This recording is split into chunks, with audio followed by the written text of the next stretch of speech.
Hey, Ghost Machine fans, this one's for you.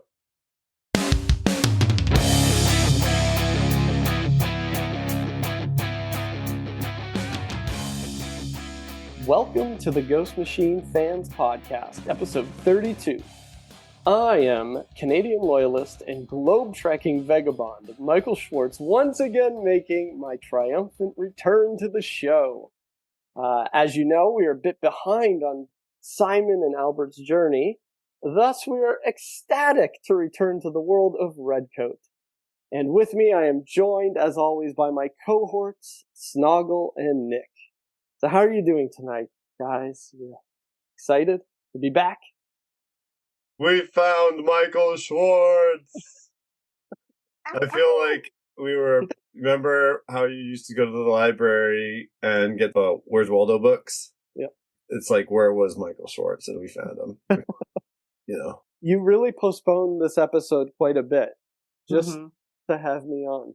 I think we've tried to make it abundantly clear that the determination is we can't appropriately discuss Redcoat without the assistance of a Canadian citizen. What about a Brit? I feel like you need a Brit. I know, it makes no sense. Well, we have to find one first. You're close enough, kind of. Say monarchy, right? We have some British friends. We have some New Zealand friends that listen to the show. Cameron Gill is like, "What are you talking about right now?" After he hears that, he's in the UK. How are you doing tonight, my dear? I'm doing great. It's Friday. It is. As this episode will be airing on Wednesday, on the 6th of November. Yes, it is. Right? 6th of November. That is correct. I'm in an especially good mood because I have a couple days of freedom before I have to work again. We usually record on a Monday night amidst crunch time and massive different various stressors. So this Friday night thing is maybe a tradition we should continue after this, Michael. You are welcome. Yeah, no, definitely. We'll continue it. So since we have you back on the show, let's take a minute and talk about you. You were able to attend the New York Comic Con, and sounds like you had some pretty awesome adventures there. I don't know if you'd mind regaling us with some of that. And I did want to briefly talk about Armored, especially Armored number 3, that just recently came out. We actually did shout it out at last week's episode during the week that it came out, but I did want to bring it up because isn't it one of the books that has Ghost Machine creator testimonials tied to it? Oh yeah, I think this was the issue that, Geoff gave me some great feedback on the book, and I asked him if I could use it for like a blurb on the back of one of the issues, and I just basically passed all that stuff off to Clover, and they happened to, for issue 3, put both Francis Manipold's and Geoff Johns quotes literally on the same book. So it's cool. It even says Ghost Machine, right? Like it says Geiger, writer of Geiger. Not maybe it mentions the Flash and stuff, but it mentions Rockefellers and Geiger. So yeah, it's pretty cool. But my going to New York was awesome. That was my first time. Have either of you been to New York Comic Con? I've not been to the New York Comic Con, no. Yeah. I haven't been to New York Comic Con or New York's the city.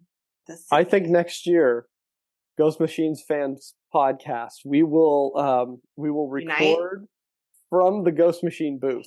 They won't let us in the booth, but we'll be off to the side and we'll bring our own little chairs. Yeah, exactly. We'll set up our own booth around them. Yes. Challenge accepted.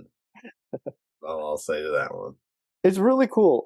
I have to say that the New York Comic Con may be my favorite Comic Con, besides the Toronto one, just because it's my local one. But yeah.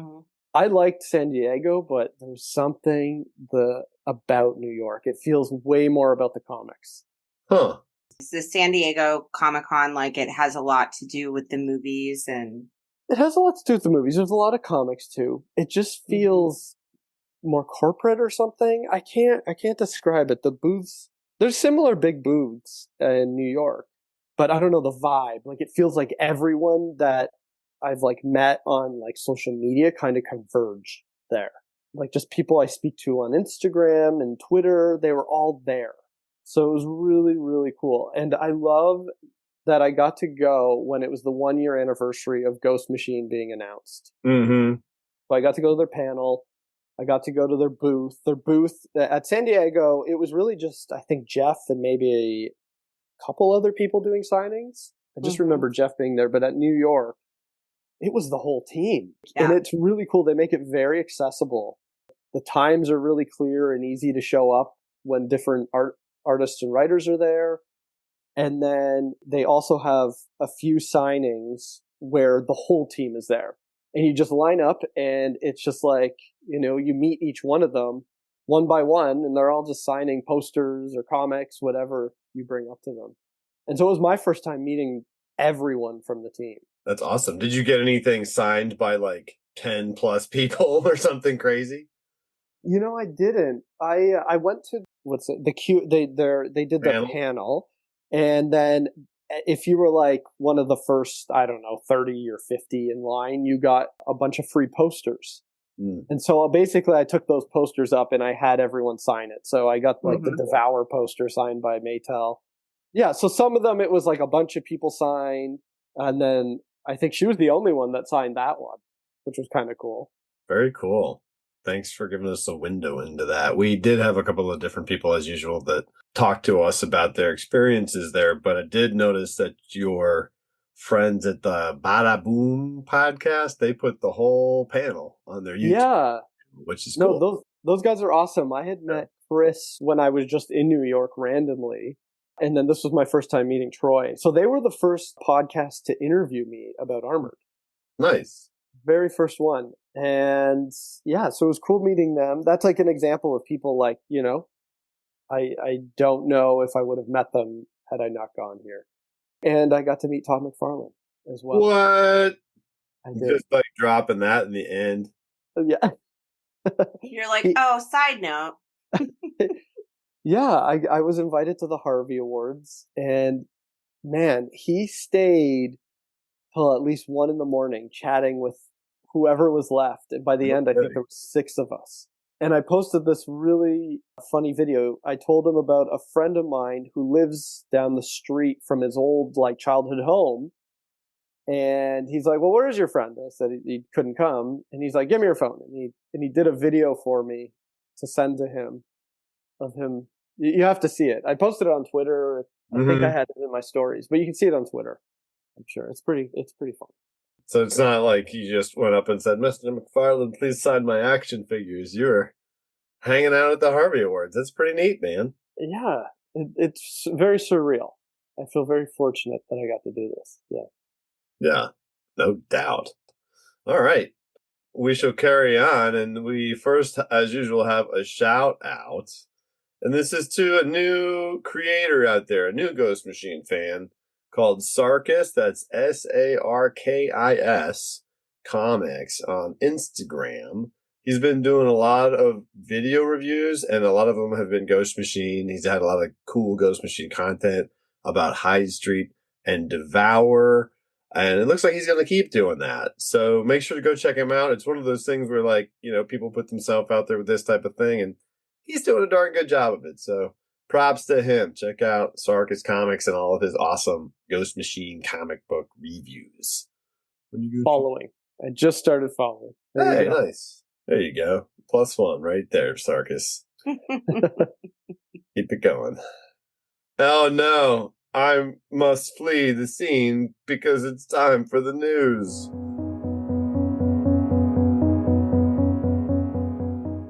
So starting off, we have the FOC for Redcoat number 8 and Hyde Street number 3 is November 18th. FOC for Geiger number 9 is November 25th, which I believe is right around Black Friday and Thanksgiving. So make sure to put that on your calendar so you don't forget. Can you believe we are talking about the FOC date for the 3rd issue of Hyde Street already? Is that the one with the sweet Christmas cover? I can't believe it. And yes, it is. So good, right? Do you guys like those covers? Have you seen that Christmas cover? Yeah, I feel like it was made for me. I did a tally the other day. I think I'm past 300 Christmas covers now. Yeah, in it's my like a thing collection. for you, right? It is. Last year I made a point of, when I'm dollar bin shopping, trying to get Halloween covers. Mm. So last year I posted 31 Halloween covers on my other Instagram account.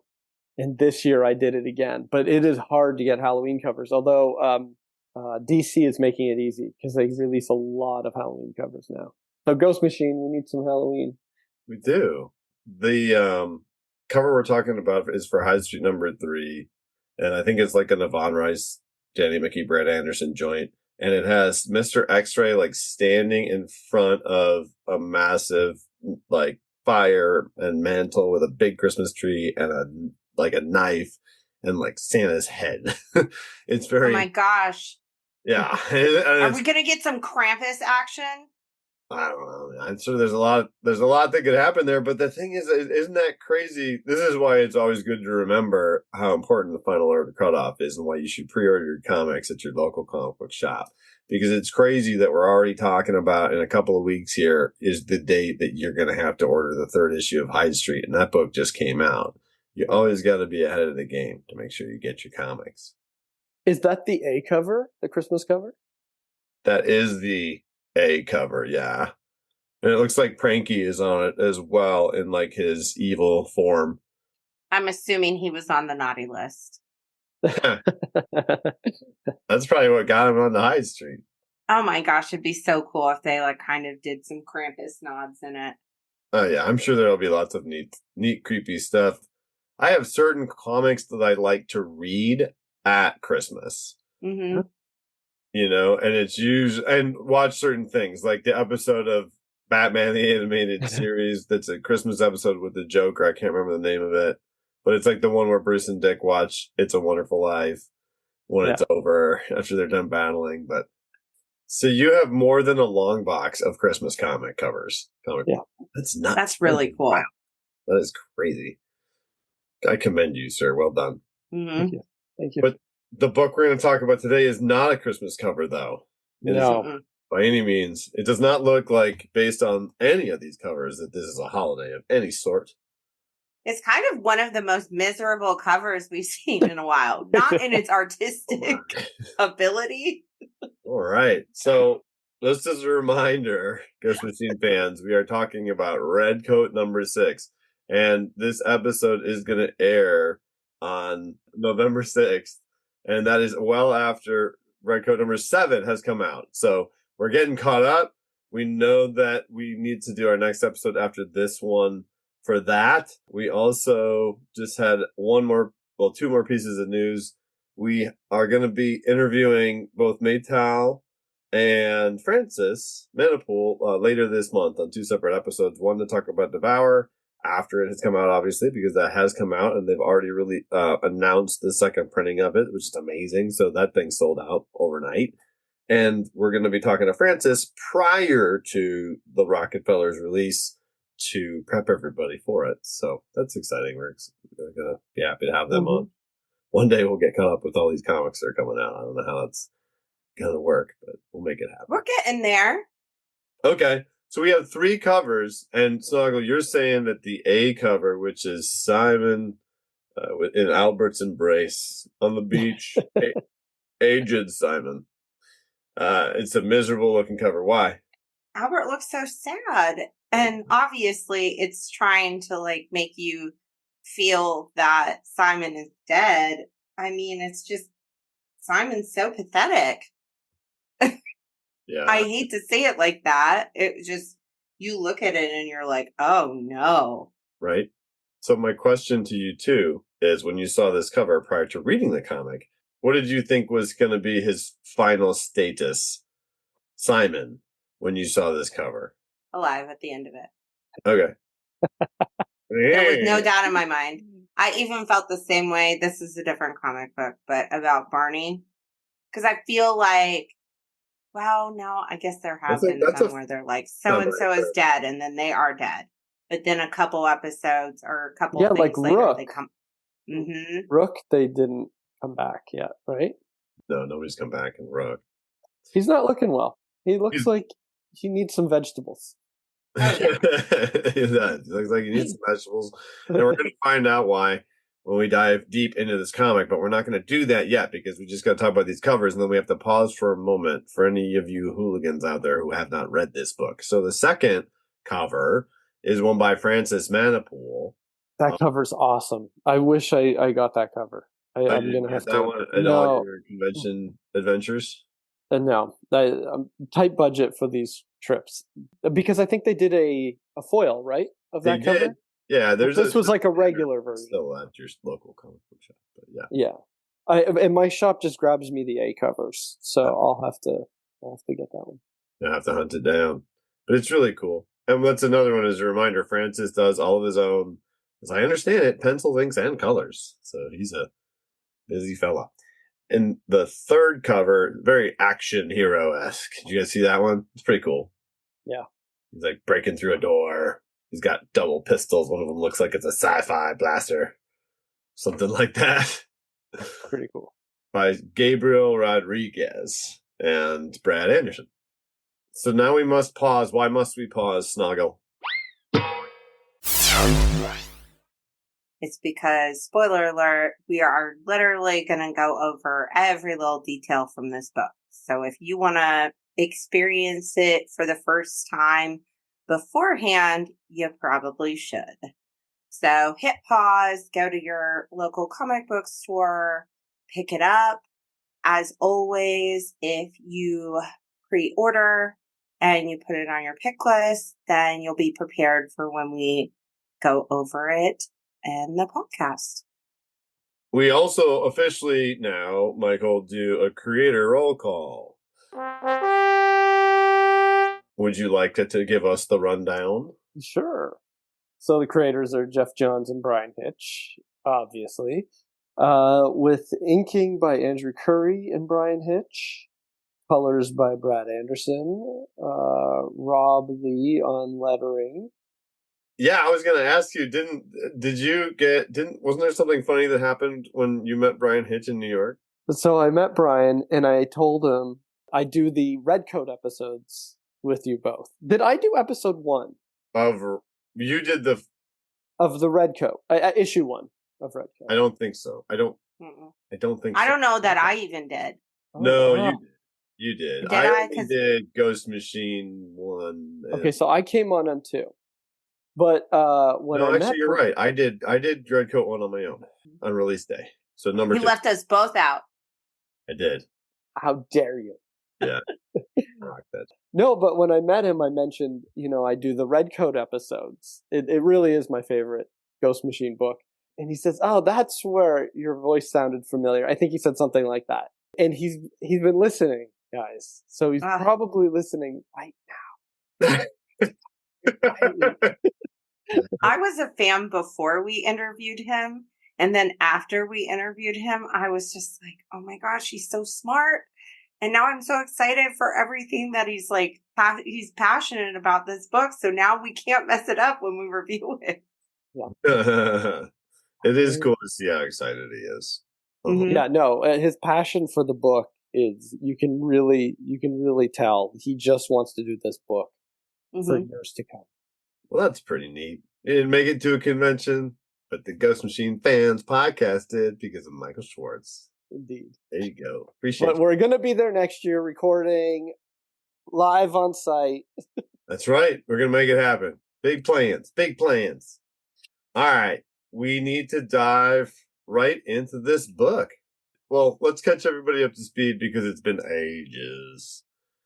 We left off where we thought that Simon and Benny were actually going to be like possible bros. Like we were deceived by Mr. Hitch and Mr. John's misdirection, because in the end, Benedict turned on Simon after not doing so, and after appearing as though he truly needed Simon's support. Instead, he chopped him in the back with the axe of lies and took him onto this boat, which is where we now join our friends. And it appears that Einstein, if you recall, who had been literally kicked to the curb from the house, which Simon did for what he felt was Albert's best interests, So Albert is still pursuing them because we see in the first couple of panels that he's looking at the boat. I feel a little silly, like we know who Benedict Arnold is in history. Right. And we all were like, you know what? I'm starting to really like this guy. Yeah. Then he stabs him in the back and he's like, I'm the grand architect. I'm like, what? So we show Albert's resilience yet again. I wanted to tell you guys something kind of cool to Brian's credit. And I'm sure Jeff's as well, but Brian mentioned things like this when we spoke with him.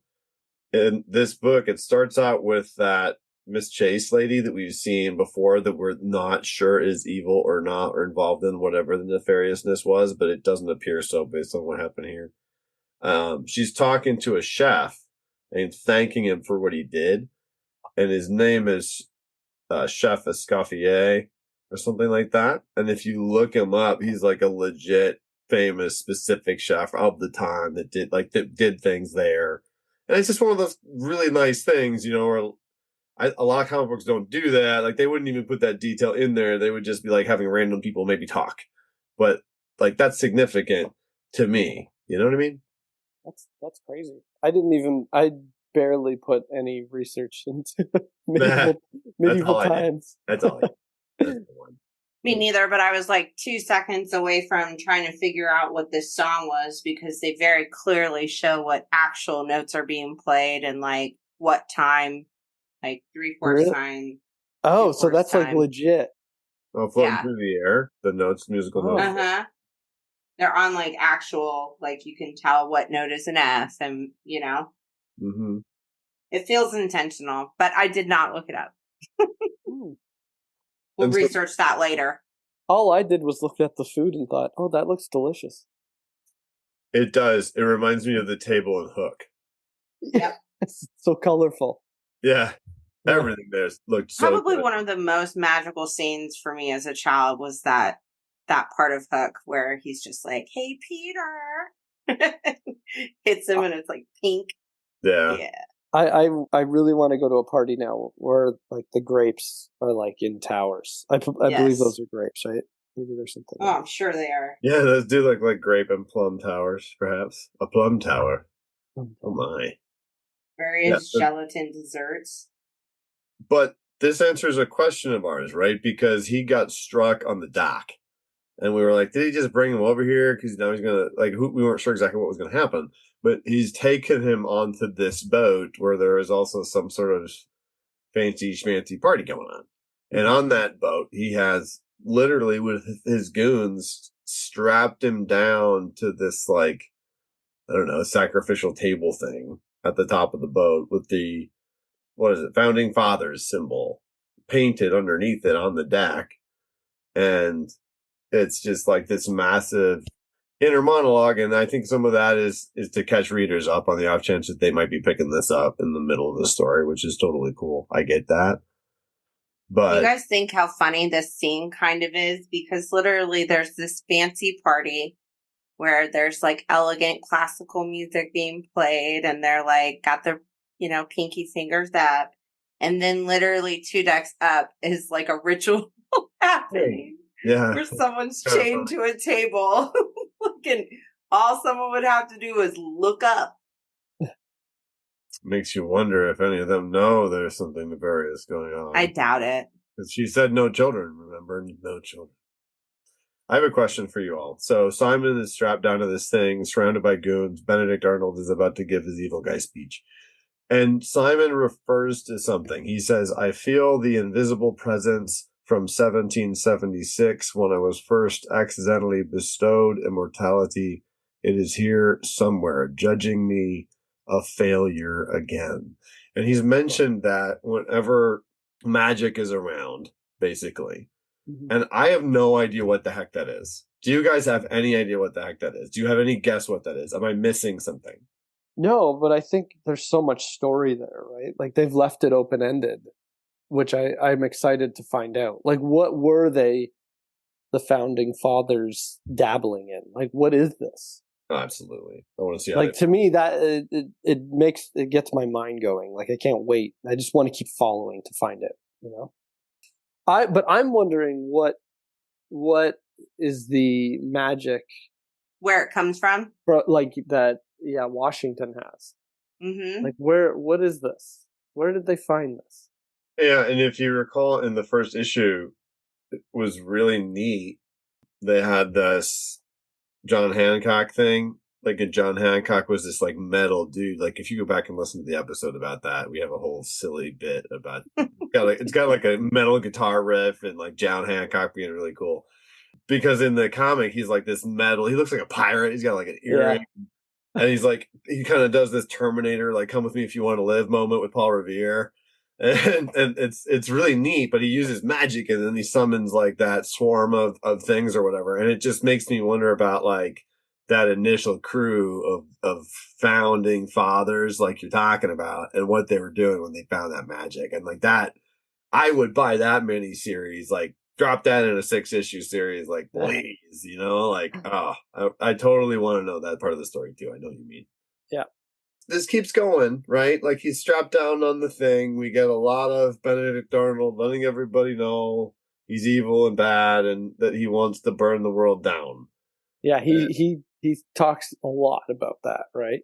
He goes on. He also does the typical, I'm going to tell you, he is kind of nice to Simon too. Like you made the boy go away because you were trying to protect him. He asks him some logical questions though, because he's like, America is going to burn. And then the henchmen are like, well, what about us? And he's like, well, we're going to be on the boat offshore. And then his logic is that the whole country will burn and eventually stop burning. And then he'll be able to go back to America and be the new founding father of this like burnt up America. And it's like, well, sure, but you're gonna just be like out on the boat, like in the meantime. Like it doesn't sound like a great. Is this connect to Geiger? Is this what happens? I totally wonder that too, dude. Is this what happens to him? And is Benedict in Geiger eventually? Like, are we going to find out he's still alive? Well, and now I just kind of rethought my answer from the beginning because they wanted specific people to be on the boat to be saved, perhaps. That seems to make more sense to me now, right? Yeah, because they'll repopulate this is basically an arc for them. Oh, yeah. I see what you're saying. Which if our girl, Miss Chase, knew that kind of makes her a villain, yeah? Oh, if yeah. You want to bring a couple of kids with you? Now we need fresh new ones. Well, that's what she told them, and that's why she was like, Albert can't come, Yeah, it was like chosen few. Of course, they had to get the best chef. Of course, they had to get the best chef, yeah.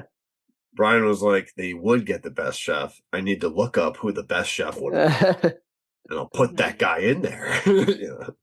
So ultimately his logic is that he's going to become the new founding father of America by burning it up. And the thing is they know that's going to happen at sunrise because that's how the whatever magic works. And it's because he's been struck thrice with that axe. But then the moonlight hits and like I guess there's a mini version of it, and that as far as we know, like it's pretty big, like rocks the boat, shoots out many little like what are those, like mini meteors or something, mini blue meteors, mini founding fathers blue magic meteors under the land. I mean, this is an amazing page in general. It's very cool. I'd be pretty pissed if I was one of those people in the dining area, though. Look at all that food flying. Not my wine. Inconvenience. Yeah. Very cool page, though. It shows like all this different action in one. And that small panel on the dining table has a ton of movement in it. It's very cool. But so the point is, the small eruption from a moonlight does that. And if you notice in one of the panels, Albert goes flying off the boat in the teeny little corner there. Yeah. So we know he's trying to get back on or whatever, because on the next page, he climbs up the edge. And at this point, like, henchmen start bailing on this guy. I know, I like this guy. I don't like this. I'm leaving. Me too. No, the moon is only cracking the door open. I have this under control. I just love how they give up on him so easily. Well, and also who wouldn't? Because at this point, even if I'm a dumb Yeah, I feel like, henchman, no, I'm good. Yeah. how is this boat going to make it after what I just saw? If that was like, you know, at 5% of what's going to happen, I'll Yeah. be dead. But there is another explosion, right? Mm-hmm. That happens on the next page. And it sets Benedict on fire. Which, how cool does that look, That's by so the way? awesome. Like, kudos for the artwork, the color, the lettering. I mean, there is so much movement in this, and you can just see multiple people's skin getting melted right off of them. In an artistic way. Yeah. It's very, very detailed. All the henchmen literally melt. Simon's still strapped to the thing. There's fire basically everywhere. And it is interesting, too, that Benedict goes, I'm not dead. Like, he wasn't sure that this is going to work out the way it did, for all intents and purposes. But he assumes that that's, because he's meant to be immortal and all those types of things. But then, to the rescue, Albert comes back out of nowhere trying to attack him. By the way, do you guys know why Albert Einstein is running up and he says, I'm going to butcher this in a German translation, but Lügner? No. Liar. Liar? Yeah. I Googled it. I cannot speak German, but I just think that's kind of cool. And how brave is he? Because I don't know, even with the acts of lies, if I would be like, I know this immortal man is on fire, but I got this. Yeah, I'm not sure. I'm not sure what I would do with my understanding of the magic if I got my hands on that axe. But I say that because I know what Einstein does in a couple of pages, so I have an unfair advantage. But everybody's burned up except basically Simon, Einstein, and Benedict. Benedict is still on fire, and even this inner monologue for Simon, I feel as though when we see him talking about how he can't even speak because his throat is filled with steam, and he's worried about how Albert is in danger if he doesn't find some way to muster enough strength to get up and get out of the way. And this is the 6th issue, like issues 1, 2, 3. He doesn't seem like somebody that would do that type of thing. And I think it's that, like, this is cool to me. This is like a yes. I'm like really glad when he got to do this. It made me like the character that much more when I saw this next just sick full page spread of him tackling Benedict and essentially saving Albert. Yeah, that's great. That is a great page right there. So he gets another explosion just before that, right? Like another burst. Yeah, and it seems to be just because he keeps getting hit with the moonlight, I guess. Because the moonlight is just the sun's light reflecting, blah, blah, blah. Sorry. Well, and then he says, open the gates to hell. I wonder if that's literal, or does he mean like, an atomic bomb is going to go off? It's interesting. He's saving. It's very, very interesting.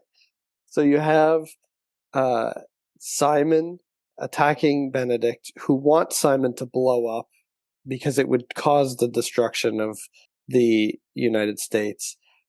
But he, in the process, is saving the child who grows up to create an atomic bomb. Just thought that was interesting. Very ironic. Yeah, very. That's some deep stuff, Michael. Yeah. Right there. But what if the unknown war was started by like something that happened like this? I don't know. That's just, but when you said Geiger, that makes me wonder about stuff like that too. Yeah, I do wonder. No, I was just thinking when we were in Benedict's little house and all of his devil-like creatures, it seems like there is some sort of alternate universe, etc., that when he says open the gates to hell, I do think there is some literal meaning to it. Gotcha. Yeah. But who knows? Who knows? We don't know. We have to keep reading. We got 100 more to go. We do. That's what he said. So I think that there's some possible literalness to it because they have mentioned a few times that the thing that killed, quote unquote, George Washington was like a failed ritual that made him get consumed into hell or another demonic place. Or did it? Well, we're going to talk about that at the end here. But I think that the end of this comic does not necessarily indicate that that is untrue, but we'll discuss that when we get a moment, because first we need to focus on naked Benedict Arnold getting trapped. Who kind of looks like the first Human Torch to me in a way. Like, I'm getting, like, total vibes. For sure. I love it. There's, like, this one panel in particular, yeah. And he is, like, continuously naked on fire during this fight. And then somehow Simon's not catching on fire. It's the coat. The coat is magic. Yeah, interesting. I'm retarded. And then he gives this, like, whole speech. Like, think about how confident you have to be in yourself to be naked and on fire and just reading someone their rights. Like, this is why I'm better than you in every single way. That's going to go in the headline for the episode. Would you tell somebody when you're naked and on fire? I like how everyone from the ship is, like, taking off on lifeboats, too. We're out of here. This sucks. Yeah, and a lot of them look like they make it to the shore as this fight continues on. And it's super narcissistic, I think is the right word, but he just is basically running through all of his accomplishments or his perceived accomplishments, comparing them to Simon having not accomplished them, and then somehow using that to try to make himself feel better, even though he's now the OG Human Torch whatever guy. But he's super naked, so like it is established that it burned his clothing, and somehow the fire, he's able to, like, I don't know, like he doesn't look like he's controlling it, but he's on fire without, like, he's not melting. He doesn't look like he's in pain at all. Yeah. And so how's this whole situation get resolved? What did you guys think of this? So with Einstein cutting himself? Yeah. Yeah, I think I lost track of how did he come to that conclusion? I think he was just sitting there pondering it. But I do love how, again, Benedict is, like, being all full of himself. And he's like, I told you once, boy, you're not going to cut me with that axe. Yeah. And he was like, I just realized that it just needs, someone else needs to be cut with the axe. So I think deduction. Does the cut cause him to explode again? Ghost Machine fans, what we're saying is fire naked Benny looks over and sees Einstein. Einstein's like, I have a logic bomb for you. I think if I cut me, that it's going to reset the cycle. And Benny's like, no, you're probably right. Don't do it. But he can't get to him fast enough. And so he cuts himself. And then what Mike's asking is about the explosion at the top of the next page, which is like Simon and a poof. And Benny, and to me, I take that as the last poof from what's left. See, those are just organic sound effects. I don't even have to put anything in there. Amazing. The last, like, bit of magic being released as a result of what Einstein did, in my opinion. He says the fire is pulled back into me, so it could be like the after facts of almost like an implosion. Yep. And then actually the fire on Benedict goes out. And there's just this, like, good night, naked man. You're screwed, buddy. As the whole boat crashes. That's a pretty amazing couple of panels of the boat that's not the Titanic coming down that we've talked about now for several. I like how careful Brian is with covering up. I know. Oh, every time. Just like a piece of wood just happens I love it. Pun intended. Piece of wood. Hey-o. It's true. That's what's on the page. So, it's even emphasized because the one where that he does that, but he's also going, help me, Simon, help, and then he just gets swamped by like one of these big heavy things, and as we know, it takes him down to the bottom and pins him there. Like, I know it was I'm about to go to the bottom of the ocean moment for Benedict, but the audacity that he asked for help. Sure, how he just treated this man for the last 30 minutes, tied him up. You're going to make all of America set on fire. Wah, ah, ah. And then he's like, oh no, now I need you. So Simon and Einstein, they hit the water and Simon has to swim to shore. Is he dying as he's swimming because he's not on American soil? Because he's getting too far away.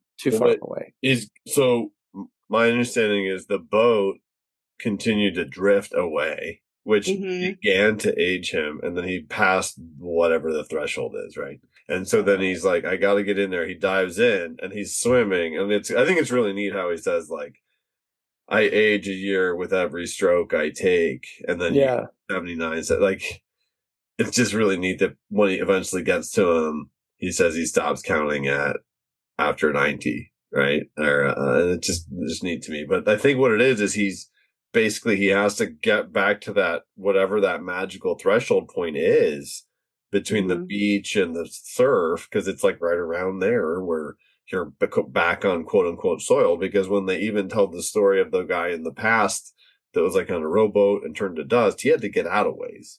So that to me is why, like, as he's swimming and swimming and swimming, he's aging until he gets back. And then I think ultimately that's why we see him. He looks like he de-ages again. He goes back to his current age once he's ashore. Is that what you guys thought as well? I think he dies. Does he? I assume you think it's just him yeah, he's come back to life. But I could be wrong. That makes sense. Yeah, because he even wakes up and says, Mr. Simon Pure, at your service.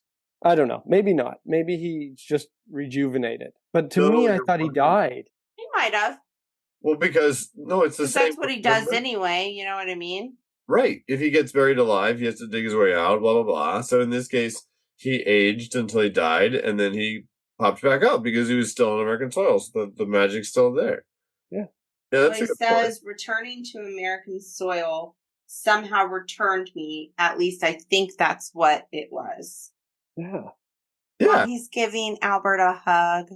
Yeah, that's pretty neat to me that in the end he embraces that. Because remember, this is the guy that doesn't want to connect with anybody through time because he's lost too many people and he's going to outlive them all. They're just another fish in the river.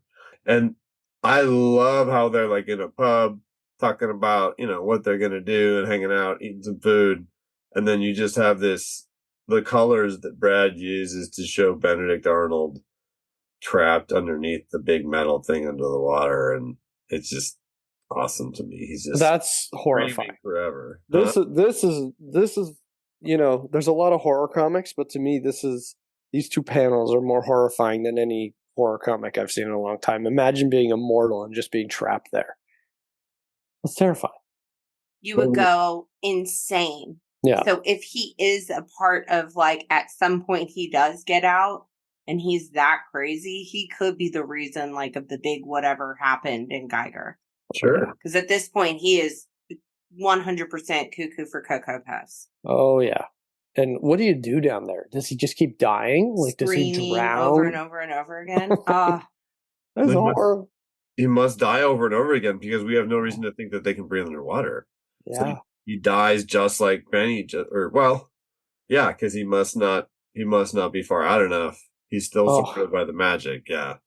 That's what I'm saying. He would be insane. That would drive you to insanity pretty quickly, and who knows how long he's going to be trapped down there. Oh, yeah. I guess we'll find out. You wouldn't put that page with his face, or that panel with his face on it like that if he wasn't going to come back one day. Oh, yeah. But then everything, lightens. Did you all notice that? The outdoor, obviously, it's daytime and stuff, but Brad really makes the light coming into the windows feel like it's a brand new day. Things are cathartic. It's all right. We got it. We got through this. And what's the really neat thing that we discover about what Simon's kind of beginning to think about his powers?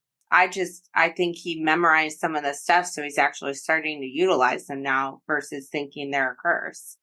Exactly. When he lights that candle. It's cool. It's he digs it. Ooh, maybe We're going to see some more of that. I thought. Dig this. And so, are they in New York? Is that where they are?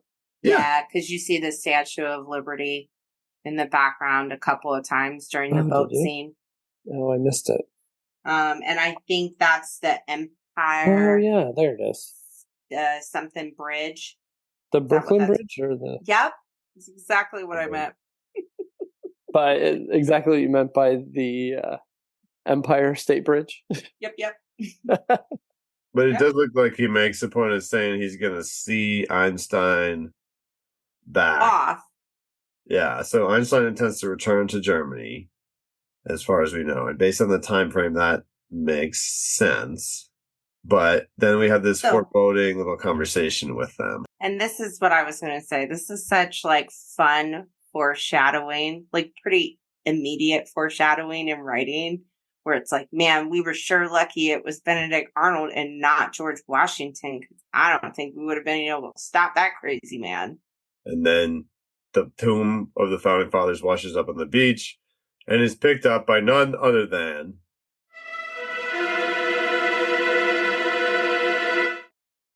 George Washington. So how many times has George Washington shown up at the end of an issue of Redcoat? Legitimately, none. That was just like true. And like it was just like that was what Benny said. So the art said, yeah. But that was the first. And then there was I guess it was just one. This is the second time? And this. But I mean, he looks like he's stepped straight out of a time portal from 1776. Like, I get it. It's possible that as a character, he may retain his outfit just like Simon, and that may not be true. But in my opinion, somehow, this is possibly how George Washington, like, began collecting the artifacts he needed to, like, start using the powers in the story that you and we all were saying that we wanted to read, you know? I just think there's got to be a reason he would have to know to be there in that moment, and it's unlikely he would know to be there in that moment if it wasn't for something time travel related. Do you guys think he looks like a man well, first of all, I think this is a beautiful last page, but does this look like a man who's ready to go on a murderous rampage? No. He looks like kind of majestic. He does. He looks like a regal fella. I think he'll be a good guy. Like, I think it's Benedict Arnold that was making him look bad. That'd be neat if he ended up being a pretty good guy, for sure. Yeah. All right. Well, hey, Redcoat 6 was pretty intense. We know that Redcoat 7 is an even more cerebral experience, and we're going to talk about that next time with Michael. But we have one more segment left in this episode, and we want to make sure to get to it. Snoggle, would you like to read the listener mail? Oh, would I? This question comes from Cameron Gill in the UK. Cameron is not only a Ghost Machine fan, but he is a member of our team.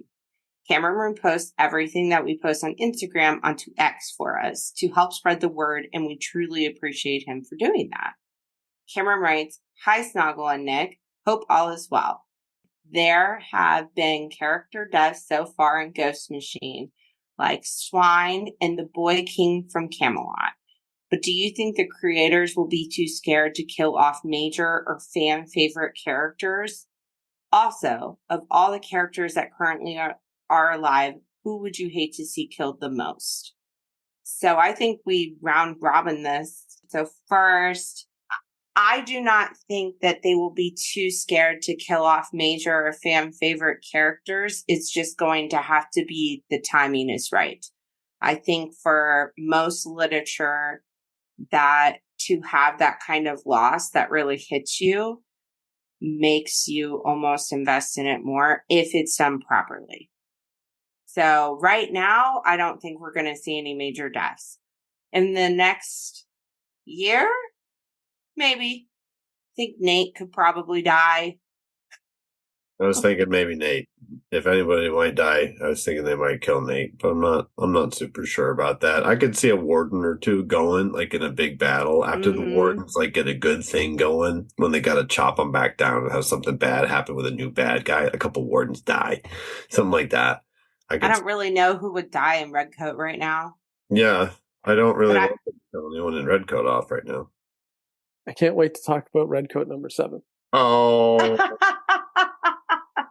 Oh my gosh. A lot of people are going to get killed off in Hyde Street, Cameron. So just like as Yeah. I think. So you'll have plenty of that. He did ask, Also, though, who would you hate to see killed off? I would hate it if they killed Geiger. I think that wouldn't be good. No. Yeah, because it's like a Title character of things for sure. I would hate it if they killed Barney now because it's like you've already took me on that emotional roller coaster. You can't take me back. No, they can't do that. That would be too much for us. I think Nate is. I think that's the one, but they got to do it like 20 issues in. Because they've done such a good job of making you think that maybe certain things are going to happen in previews and then that's not what happens, which is really smart. Yeah. They would have to be like out of nowhere with it. So you'd be like, oh, you mean it this time? Oh, he is dead. Like, like some. Nate's my favorite. I love Nate. Really? So I've only read up to book like 6 and everything, but I would say like if in this book Albert would have died, that would have been pretty sad and tragic. That would have been confusing history. I know, but I'm just saying. So it's all kind of like maybe he was time machine traveled, and I don't know, but maybe there's 2 Albert Einsteins, but that would have been pretty sad. That's true. I wouldn't mind if they killed off some of like the more despicable characters in like the Las Vegas landscape and put some in there that were like good people, or maybe made some of the warlords empowered that are not so evil, because there were some ones in there that weren't so evil and power hungry. But I think that's a cool question. Really, he's more so wondering if the creators would be too scared to kill him off. And I can tell you just by asking that question, Cameron, that you probably made it more likely that they're going to kill somebody off because you asked it. But in this universe, it's less like the big two. It doesn't mean that they're necessarily going to get resurrected. People might stay dead. But yeah, I don't think they're too scared. But I think that they'll probably do it strategically and with reason to further an awesome story. And you know who we can guarantee will be killed? Redcoat.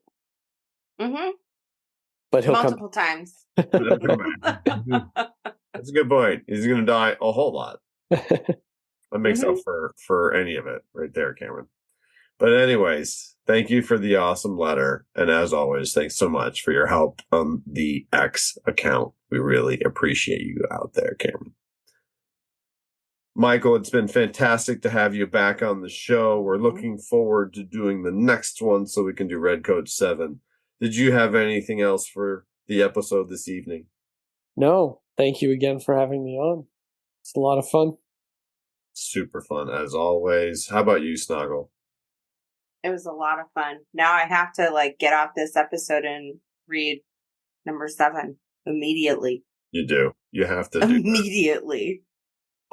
So real quick, because I know that you're about to go hang out with these guys, Michael, isn't there something going on with the Wizards podcast getting some milestone or something like that? Yeah, we just recorded issue 100. We have entered the year 2000 in Wizard magazine history. So we've recorded upwards of 300 episodes of the Wizards podcast, between me and other co-hosts and stuff.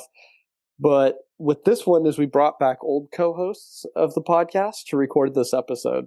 Oh, cool. And it'll be interesting because moving forward, that was the whole thing about this podcast is Adam started it as a podcast to kind of re-examine the comic book boom from the 90s. But now we're entering the 2000s. And what does that look like? And to me, the 90s was huge for me, but I was a young kid. I was in university in the 2000s and really getting into comics a lot more. That's when I discovered Geoff Johns' writing. So I'm looking forward to it. And you should be too. And you should listen to Wizards, the podcast guide to comics. All right. We will make sure to do that. I like the early aughts as well. The heyday of Top Cow. Oh, yeah. And a whole lot of other really cool things. I think the Grant Morrison X-Men era. The new X-Men? Yeah, that one. Yeah, for sure. Right on. Well, we will check it out.